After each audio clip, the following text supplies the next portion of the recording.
السلام علیکم ورحمۃ اللہ وبرکاتہ۔ الحمدللہ رب العالمین والصلاة والسلام علی سید الانبیاء والمرسلین، اما بعد۔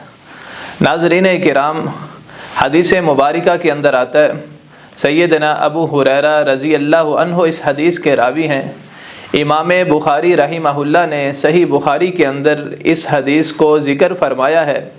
نبی علیہ الصلاۃ والسلام ارشاد فرماتے ہیں، من لم یدع قول الزور والعمل به والجہل، جو بندہ جھوٹ بولنا اور اس پر عمل کرنا نہیں چھوڑتا، اسی طرح جہالت کے کام نہیں چھوڑتا، فلیس للہ حاجۃ ان یدع طعامہ وشرابہ، تو اللہ تعالیٰ کو ضرورت نہیں ہے کہ وہ اپنا کھانا پینا چھوڑ دے۔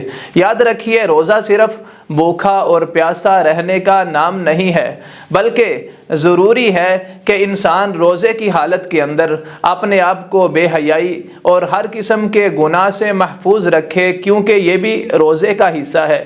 یعنی روزے کی حالت کے اندر انسان کسی کی غیبت نہ کرے، چغلی نہ کرے، کسی پر بہتان ترازی نہ کرے، یا انسان ہر قسم کے گناہوں سے اپنے آپ کو بچا کے رکھے۔ یعنی عام دنوں کی نسبت انسان روزے کی حالت کے اندر احتیاط برتے، یہی روزے کا تقاضا ہے۔